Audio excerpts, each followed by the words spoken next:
Hello बच्चों, today we are going to derive expression for ascent formula that is h is equal to 2t cos theta divided by rho r g. So some important phenomena like you have seen in your daily life, oil rises in lamp. Oil कैसे rise करता है lamp में? Oils की जो वो बीच में जो आपने जो थ्रेड का जो बनाया होता है बारीक सा, क्या बोलते हैं उसको आप? इसको क्या बोलते हैं जो थ्रेड का स्मॉल ये थ्रेड्स, ये इसमें ये पतले पतले पोर्स होते हैं, इनके थ्रू ऑयल ऊपर जाता जाता है और ये ग्लो करती है। ऐसा क्यों होता है? कौन सी पावर है जो इसको ऊपर की तरफ अट्रैक्ट करती है, खींचती है ऑयल को? तो ऐसा क्यों होता है? The tip of the pen splits. जो पेन होता है, सिंपल पेन, पेन की जो टिप है बीच में से ऐसे फाइन बोर होता है, उसमें से फाइन बोर क्यों होता है? उसमें से इंक ऊपर की तरफ राइज करती है। ऐसा क्यों बनाया जाता है इसको? Ink absorb by the blotting paper. Blotting paper को अगर इंक पे रख दे तो सारी की सारी इंक को एब्जॉर्ब कर लेगा। ब्रिक्स, ईंट है, ईंट के एक हिस्से को आप पानी में डिप करो, दूसरा हिस्सा थोड़ी देर बाद ऑटोमेटिकली क्या हो जाएगा? वेट हो जाएगा, गीला हो जाएगा। तो एक हिस्से को आपने दूसरे को वाटर नहीं दिया था, तो इसका मतलब वाटर फ्लो किया, राइट? वाटर फ्लो किया। कैसे किया? टावल, टावल के एक एंड को आप जो है बकेट में डाल दो, दूसरा एंड भी थोड़ी देर बाद क्या हो जाएगा? वेट हो जाएगा, गीला हो जाएगा। ऐसा क्यों होता है? तो इसको समझने के लिए हम समझेंगे कैपिलरी ट्यूब। कैपिलरी ट्यूब क्या होती है? कैपिलरिटी एक्शन क्या होता है? कैपिलरी ट्यूब तो ग्लास की बनी हुई, ग्लास की tubes, glass, the tubes made of glass, length is very large, और इनमें जो है एक बहुत ही पतला बारीक होल किया जाता है थ्रू आउट देयर लेंथ। ये इन ट्यूब्स को, इस तरह की ट्यूब्स, इस तरह की tubes, very fine bore throughout the length of the tube is known as capillary tube. A tube made up of glass, such tubes are known as capillary tube. When such tubes are dipped in a liquid, then there is a rise and fall in the liquid. Liquid का capillary tube में rise करना और fall करना, उसको बोलते हैं capillarity action. Capillarity action ऐसा क्यों होता है? कैपिलरिटी एक्शन हमने ऑब्जर्व किया है कि एक कॉन्सेप्ट हमने और पढ़ रखा है, एंगल ऑफ कांटेक्ट मान लेते हैं। This is a water in glass, water in glass. तो वाटर इन ग्लास, अगर इसमें मैं कैपिलरी ट्यूब को डिप करता हूं तो कैपिलरी ट्यूब में, कैपिलरी ट्यूब, ये कैपिलरी ट्यूब थोड़ा सा इसको वाइडर बना देते हैं तो वाटर राइज करेगा ऊपर की तरफ। वाटर क्यों राइज करेगा?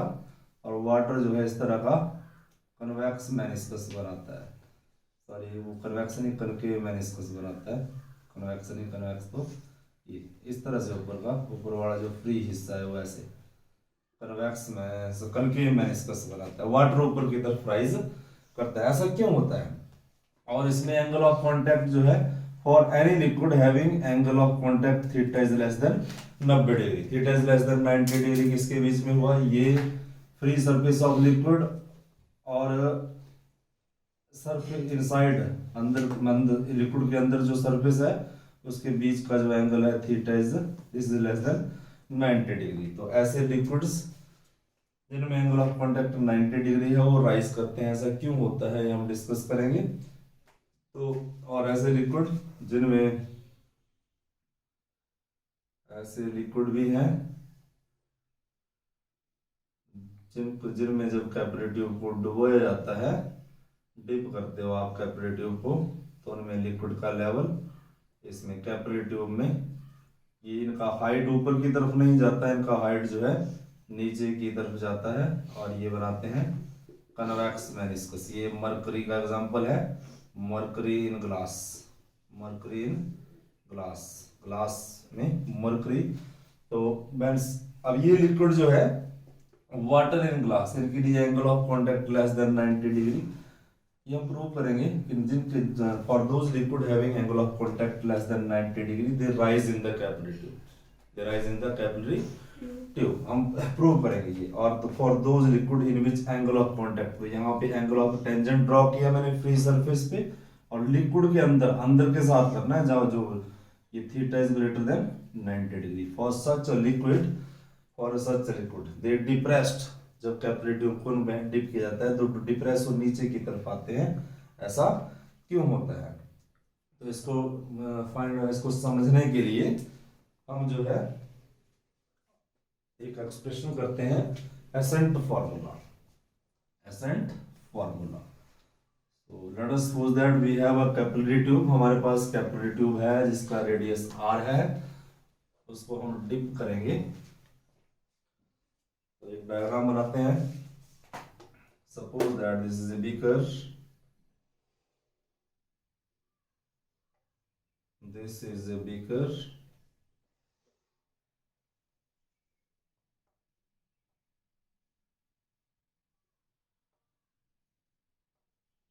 दिस इज ए बीकर, और ये इसमें लिक्विड, ये लिक्विड,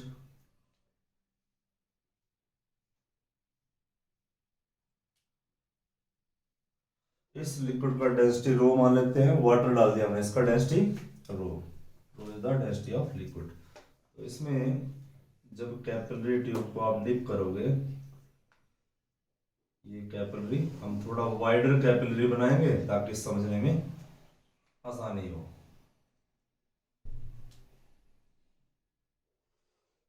इस फॉर्मूला को हम डिराइव करेंगे, इसलिए इसको मैं मिटा देता हूं यहां से।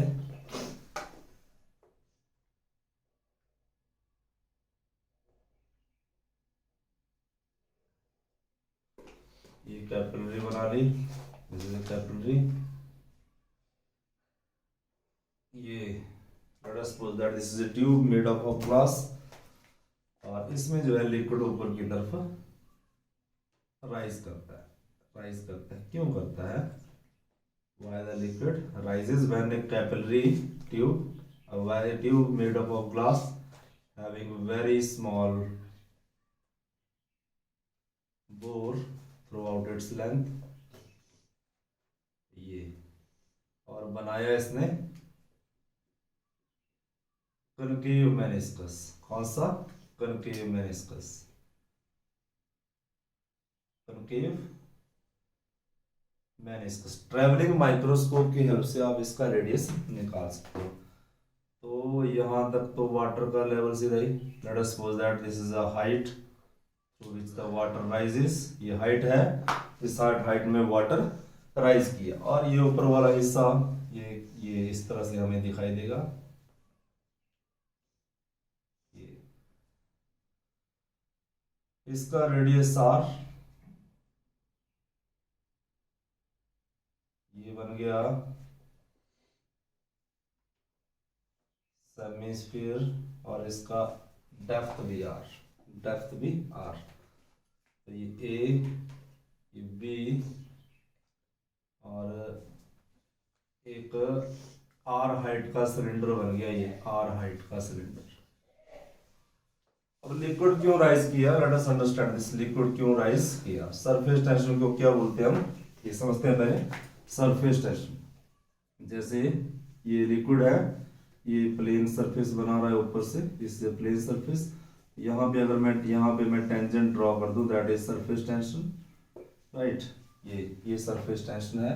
Free surface of a liquid is always behaves like a stretched membrane and tend to occupy minimum area। ये सरफेस टेंशन है। जो फ्री है सरफेस, जो एयर के कांटेक्ट में है सरफेस, उसको क्या बोलेंगे?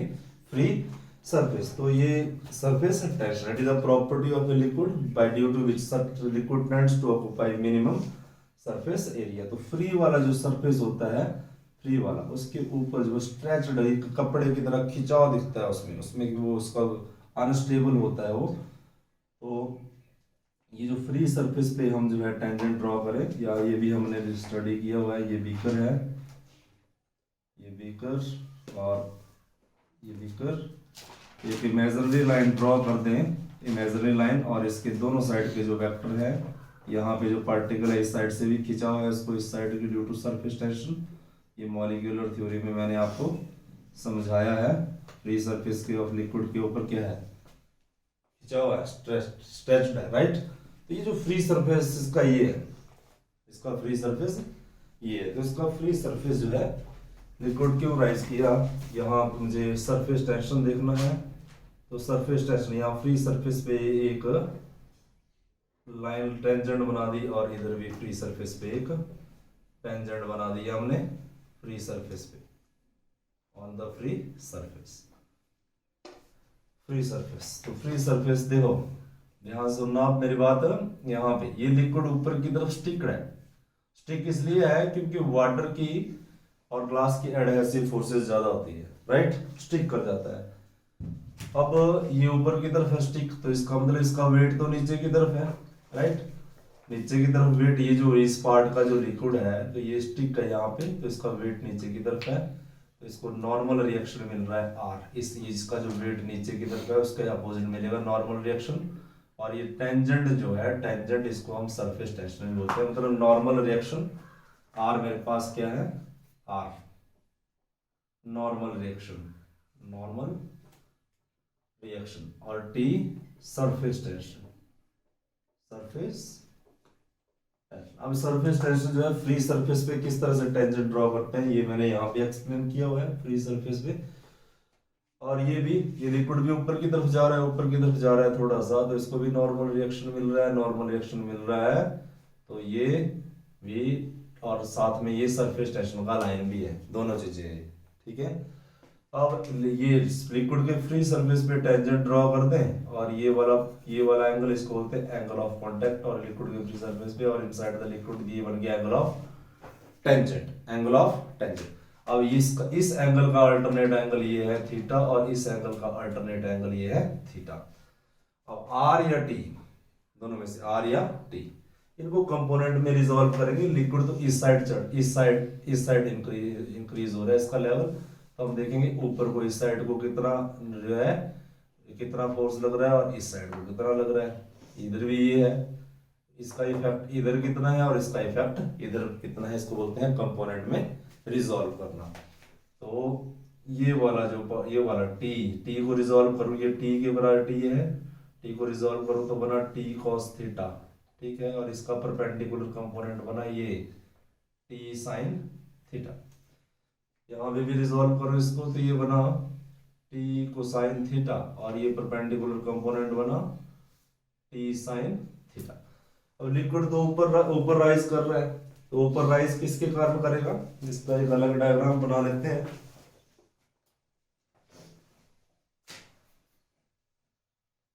इसका डायग्राम इस वाला, ये वाला जो पार्ट है,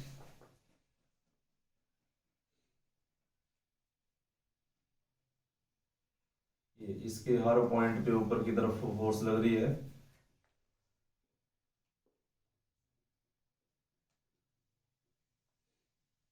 ये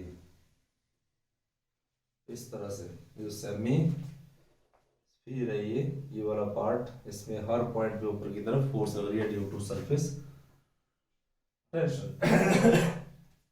तो टी साइन थीटा और टी साइन थीटा, इनका कोई रोल नहीं होगा लिक्विड को ऊपर ले जाने के लिए, only the component of surface tension T cos theta, this is responsible for the rise of liquid above, right, in the capillary tube, क्योंकि इसका डायरेक्शन ऊपर की तरफ है, टी कॉस थीटा और टी कॉस थीटा, यही कारण होगा। और ये इसका रेडियस आर है, आर, इसकी सरकमफ्रेंस कितनी बनी, circumference is equal to 2 pi R. अब कॉन्सेप्ट फ्रेम करते हैं। मैंने क्या बोला, those liquid which wets the glass surface like water having angle of contact less than 90 degree in which in such a liquid rises in the capillary tube। इस तरह के liquid rise करते हैं, तो राइज जब करते हैं तो कॉन्सेप्ट फ्रेम करते हैं। कॉन्सेप्ट क्या बना, कॉन्सेप्ट समझते हैं, लिक्विड ऊपर की तरफ राइज किया, इसका मतलब ऊपर की तरफ कोई फोर्स लग रही है तभी राइज किया, ऐसा थोड़ा राइज किया, और नीचे वाली फोर्स कम है। जब ऊपर वाली फोर्स और नीचे वाली बैलेंस हो जाएगी तो लिक्विड स्टॉप हो जाएगा ऊपर राइज करने से, ठीक है। ऊपर वाली फोर्स कौन सी लग रही है, सरफेस टेंशन, कौन सी लग रही है, तो हमारे पास जो ऊपर वाली फोर्स लग रही है, तो सरफेस टेंशन का फॉर्मूला क्या है, surface tension is equal to, surface tension क्या होता है, force on imaginary part divide by, यहां लेंथ आएगी ये पूरी सरकमफ्रेंस, सरकमफ्रेंस। तो सरफेस टेंशन को हम टी से डिनोट कर रहे हैं, फोर्स को एफ से, और सरकमफ्रेंस को 2 पाई आर से। तो ये फोर्स लग रही है, this force F is equal to T into 2 pi R. अब ये टी का सिंगल कंपोनेंट है, टी के साथ क्या है, कोसाइन थीटा। तो हम इसके साथ कॉस थीटा भी ले लेंगे, कोसाइन थीटा, और इसके साथ भी कोसाइन थीटा ले लेंगे, T cosine theta into 2 pi R. ये फोर्स रिस्पॉन्सिबल है to for the rise of liquid in the upward direction. ठीक है, हमने क्या किया, टी को कंपोनेंट में रिजॉल्व किया। अब टी साइन थीटा ये परपेंडिकुलर है और ये भी परपेंडिकुलर है, there is a no role of T sine theta in the rising the liquid throughout the capillary tube. T sine theta uplift नहीं करेगा, सिर्फ क्या करेगा, टी कॉस थीटा। तो ये ऊपर की तरफ जो ये जो फोर्स लग रही है, ये फोर्स कितनी लग रही है, force is equal to T cosine theta. ये ऊपर की तरफ इस सारे के सारे सेमिस्फीयर पे। ठीक है, अब कॉन्सेप्ट फ्रेम करते हैं। लिक्विड तो राइज करता रहेगा कैपिलरी ट्यूब में। हम बोल रहे हैं कि सरफेस टेंशन के कारण राइज कर रहा है, तो वो कब रुकेगा राइज करने, स्टॉप कब होगा, ये तो राइज करता ही रहेगा। हमने बोला T surface the force the component of surface tension T cos theta is responsible for the rise of liquid throughout the capillary tube. लेकिन ये प्रोसेस कंटिन्यूस कब रहेगी, द लिक्विड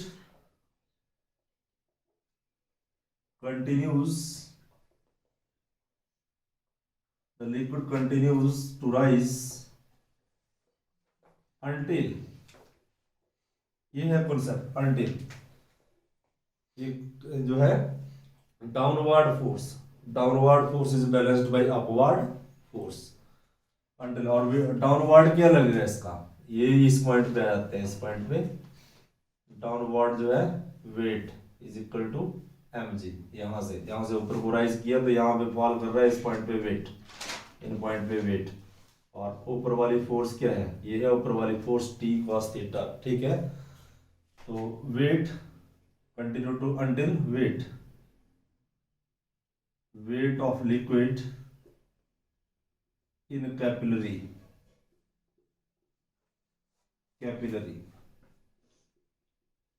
वेट कहां पे देखना है आपने, ये पॉइंट मान लो P point, weight of capillary at point P, weight of liquid in capillary at P is equal to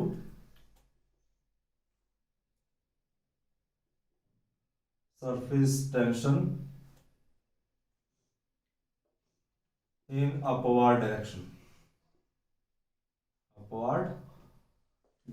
यही कॉन्सेप्ट है और यही आपने दिमाग में रखना है। ये कॉन्सेप्ट अगर आपको फ्रेम करने आता है तो आपका आर्टिकल बिल्कुल भी गलत नहीं होता।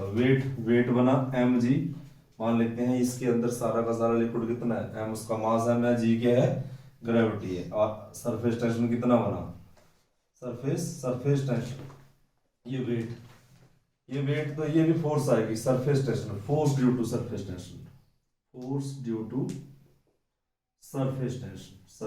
टेंशन, फोर्स है ये।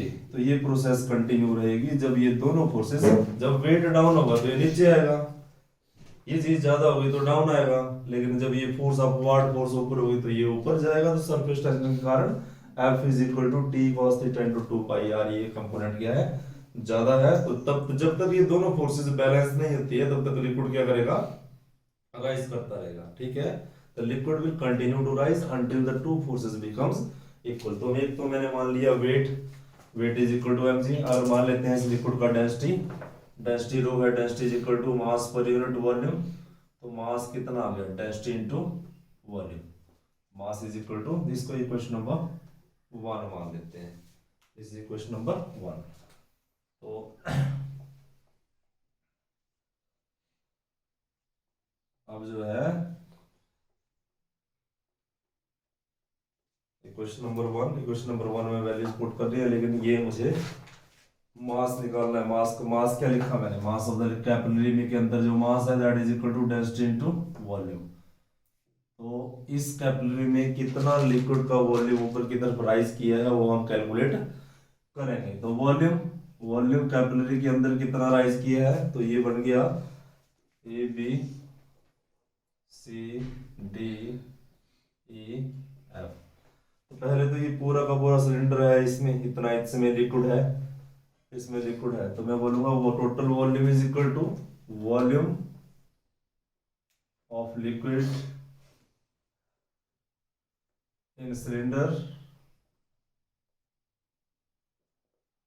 Of height h, volume of liquid ये वाला ले लिया, और थोड़ा सा लिक्विड इधर भी है इधर भी है, लेकिन सारे में इसमें नहीं है, तो हम क्या करते हैं इस सारे सिलेंडर का वॉल्यूम ले लेते हैं, उसमें से ये स्फीयर का माइनस कर देते हैं, ठीक है। ये जो सिलेंडर है इसका, अब ये तो ले लिया, इसमें तो सारे में लिक्विड है, लेकिन ये वाला जो सिलेंडर है जिसका हाइट r है, इस सारे में लिक्विड नहीं है, इस सारे में लिक्विड नहीं है, तो इसमें नहीं है सेमीस्फीयर में, तो सेमीस्फीयर का वॉल्यूम माइनस कर देंगे, और जितने भी वाटर है जितने भी लिक्विड है उसको ऐड कर लेंगे, तो वॉल्यूम ये लिया मैंने इसका volume, right, volume of liquid in cylinder, volume of liquid in cylinder of height h, cylinder कौन सा है, A B C D, cylinder A B C D, ठीक है, तो plus volume of cylinder of height r minus, अब ये निकाल देंगे इसे, volume of semisphere, volume of semisphere, ठीक है, वॉल्यूम ऑफ सेमीस्फीयर, तो वॉल्यूम कितना बना, volume of liquid in cylinder of height है, सिलेंडर का वॉल्यूम कितना होता है बेटा, सिलेंडर का वॉल्यूम, सिलेंडर का वॉल्यूम क्या होता है, पाई r स्क्वायर h इस सिलेंडर का हाइट है, plus cylinder volume of cylinder of height r, जिस सिलेंडर का हाइट r है उसका वॉल्यूम क्या बना, पाई r स्क्वायर और h, हाइट उसका कितना है r, माइनस सेमीस्फीयर का वॉल्यूम, पूरे स्फीयर का वॉल्यूम होता है भाई 4/3 पाई r क्यूब, तो इसका हाफ आया सेमीस्फीयर का, तो हाफ ये 2 से 2, तो 2/3 पाई r क्यूब, 2/3 पाई r क्यूब, तो ये भी r क्यूब हो जाएगा, तो ये वॉल्यूम बना, volume is equal to pi r square h plus pi r cube common ले लिया, पाई r क्यूब अंदर बचा 1 माइनस 2/3, और इसको सॉल्व करके बचेगा 1/3 ही बचेगा, तो मैं इसके डिवाइड में 3 लिख देता हूँ, ठीक है। अब पाई r स्क्वायर इसमें भी कॉमन है और इसमें भी कॉमन है, तो पाई r स्क्वायर ले लिए कॉमन, पाई, और यहाँ पे पाई r स्क्वायर कॉमन, यहाँ भी पाई r स्क्वायर कॉमन, अंदर बचा h plus r/3, h plus r/3, r capillary tube बहुत स्मॉल होती है, बहुत पतला बोर होता है, फाइन, इसका रेडियस इस तरह की ट्यूब होती है, बिल्कुल वेरी वेरी स्मॉल रेडियस, और r का भी थर्ड पार्ट तो बहुत स्मॉल हुआ, राइट, तो r/3 हम निगलेक्ट कर देंगे इस एक्सप्रेशन से, r/3 वेरी स्मॉल, ये वेरी स्मॉल, बहुत स्मॉल पैरामीटर है, निगलेक्टेड, इसको भी हम निकाल देंगे, हमारे पास क्या बचा, ये बचा पाई r स्क्वायर h। अब ये वॉल्यूम का ये यहाँ पे हम वैल्यू रखेंगे, यहाँ पे ये जो एक्सप्रेशन है mass is equal to density into volume, फिर मास का वैल्यू यहाँ पे पुट करेंगे, तो मास कितना है मेरे पास, mass is equal to density into volume, volume कितना है, वॉल्यूम कितना आ रहा है आपके पास, कितना है वॉल्यूम, पाई r स्क्वायर h ही बचा है, पाई r स्क्वायर h, तो ये वैल्यू यहाँ पे पुट कर देंगे इक्वेशन नंबर 1 में, equation number 1 implies density into pi r square h into gravity is equal to, और इस फोर्स का वैल्यू कितना था,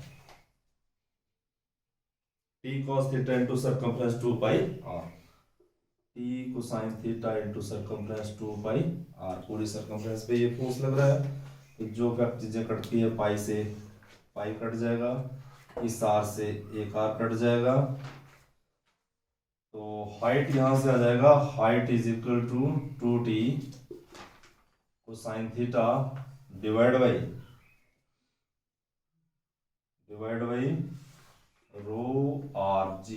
this is a very very important formula. अब ये फॉर्मूला हमें बताएगा क्यों कुछ लिक्विड ऊपर राइज करते हैं और क्यों why some liquid rises falls, ऐसा क्यों होता है। The ascent formula we have derived now. Ascent formula जो हमने डिराइव किया उसका आंसर क्या आया हमारे पास आंसर आ रहा है, note it, h is equal to 2t cosine theta divide by rho r g, right. और अब हमने क्या नोटिस किया, height is inversely proportional to radius. जितना पतला होगा ट्यूब, स्मॉलर उसका रेडियस होगा, उतना ही ज्यादा राइज करेगा, राइट। इट्स हम टावल बनाते हैं, वेरी फाइन बोर, बहुत पतले बोर्स होते हैं और उसमें लिक्विड जैसे हमारी बॉडी से वो टच करता है टावल को, वो शक कर लेता है, खींच लेता है अपनी तरफ, ठीक है। उस कैपिलरी बोर्स में लिक्विड राइज करता है, ब्रिक्स में, इंटो में भी ऐसा ही होता है, ठीक है।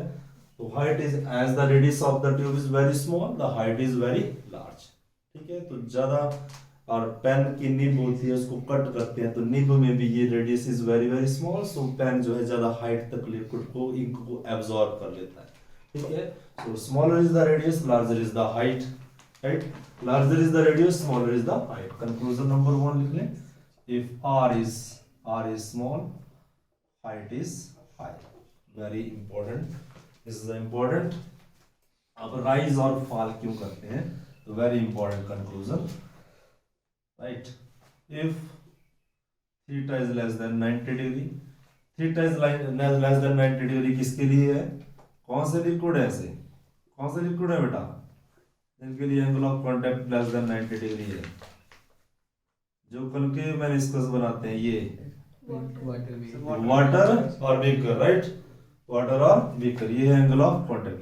तो theta is less than 90 degree, तो cos थीटा की लेस देन 90 डिग्री, तो थीटा की सारी वैल्यू जो है पॉजिटिव आती है, क्या आती है, पॉजिटिव। कितनी वैल्यूज है, theta 0 to 90 degree, all values are positive, all values are positive. तो हाइट के लिए फॉर्मूला क्या आएगा, h is equal to positive. Positive height को हम अपवर्ड ले लेंगे, right. Positive height, the liquids which wets glass tube, कौन सा लिक्विड है, ऐसे कौन सा लिक्विड है, नाम बताओ, कैरोसिन ऑयल और petrol, water, milk, right? Such a liquid which wets the glass tube, they when a capillary tube is dipped in such a liquid, then the height of the liquid rises, because h is positive due to the fact that theta is positive, lies between 0 to 90 degree, all the values of theta are positive, so such liquids gains positive height, that height in the upward direction. On the other hand, for the liquids, if theta is greater than 90 degree, for example mercury in glass, जो mercury होती है glass में होती है, for such liquid, इस तरह के जो लिक्विड होते हैं उनमें क्या होता है, when they are dipped, ये मरकरी में डिप किए तो जो है क्या होता है, what happens, they falls down, ये they falls down, ये तो एंगल ऑफ कांटेक्ट बनाइए। एंगल ऑफ कांटेक्ट मैंने बहुत बार बता दिया आपको, theta is greater than 90 degree, theta 90 degree से above, cos theta greater than 90 degree, तो ठीक है, विच इंप्लाइज cos थीटा की वैल्यू जो है नेगेटिव आएगी, सारी की सारी वैल्यूज क्या है, नेगेटिव है, तो हाइट भी कितना आएगा, h is negative। such liquid depressed, such liquid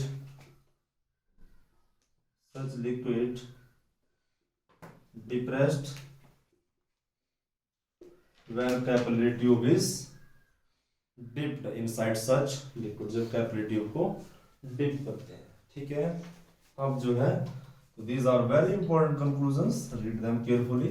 तो very very important last part है इसका, effect of temperature। मैंने आपको बताया था पहले भी, क्या इफेक्ट होता है टेम्परेचर का, you tell me. Effect of temperature, very important question. Effect of temperature on surface tension. Surface tension, surface tension का इफेक्ट, टेम्परेचर का क्या इफेक्ट है, क्या इफेक्ट है? टेम्परेचर बढ़ने से सरफेस टेंशन बढ़ता है लिक्विड का, या इंक्रीज होता है या डिक्रीज होता है? Decrease, right. तो मैं ये बोल दूंगा कि surface tension is inversely proportional to temperature. Temperature, ठीक है। If temperature rises, surface tension falls. Number 2, if temperature decrease. अब मशीन है, मशीन के अंदर ग्रीस होती है, ऑयल्स होते हैं मशीन के पार्ट्स को जो है, ताकि स्मूथली वर्क करे। तो अगर टेम्परेचर कम हो जाए, मशीन को मान लो वाटर में डाल दिया या कूलिंग में ले गए आप, तो क्या होगा? सरफेस टेम्परेचर कम होने से क्या हो जाएगा? सरफेस टेंशन बढ़ जाएगा, सरफेस टेंशन बढ़ जाएगा, राइट। सरफेस टेंशन बढ़ने से क्या होगा? जैम हो जाएगी मशीन, ठीक है। लिक्विड क्या है? लिक्विड जो है सरफेस टेंशन के कारण ज्यादा फैलता नहीं है, कम एरिया ऑक्यूपाई करता है ना। मैंने पहले बताया था, liquid tend to occupy minimum surface area, large surface area तो large surface tension. Liquid tend to occupy minimum surface area. और हमें गर्म सूप जो है अच्छा क्यों लगता है, टेस्टी क्यों लगता है? कोल्ड सूप क्यों नहीं लगता? कोल्ड सूप क्यों लगता है टेस्टी? कोल्ड सूप क्या लगता है? सरफेस टेंशन के कारण जो है, जब कोल्ड होगा तो टेम्परेचर कम होगा, टेम्परेचर कम होगा तो सरफेस टेंशन क्या होगी? हाई। तो सरफेस टेंशन क्या है? लिक्विड का सरफेस टेंशन, लिक्विड ज्यादा फैले तो सरफेस टेंशन कम, लिक्विड कम फैले, कम मिनिमम एरिया ऑक्यूपाई करेगा तो सरफेस टेंशन उसकी क्या होगी जो है सरफेस टेंशन ज्यादा कब होगी? जब टेम्परेचर डिक्रीज होगा। तो अगर तो जैसे आपने सूप लिया, तो गर्म गर्म जो सूप होता है वो हमारी टंग पे ज्यादा फैलता है, तो हमें ज्यादा एरिया कवर करता है टंग का, तो हमें ज्यादा टेस्ट आता है। इसका कारण क्या है? उसकी सरफेस टेंशन, उसका टेम्परेचर ज्यादा है, उसकी सरफेस टेंशन क्या है? कम है। और कोल्ड हमें टेस्ट ही नहीं लगता, क्योंकि वो स्प्रेड ही नहीं होगा ज्यादा टंग पे, स्प्रेड नहीं होगा तो हमारी जो है टंग का ज्यादा एरिया वो कवर अप नहीं करेगा। If temperature is high, surface tension is less and the liquid surface tension is liquid spread, liquid spread, liquid spread करता है, right. Surface temperature is less, right. जैसे मशीन का केस देखा आपने, machine जो है टेम्परेचर लेस होगा तो मशीन जाम होते हैं, क्योंकि उनका सरफेस टेंशन बढ़ जाता है। Liquid grease tend to occupy minimum area, तो जो है उसके पार्ट क्या हो जाते हैं? जाम हो जाते हैं, ठीक है। This is the concept of effect of temperature.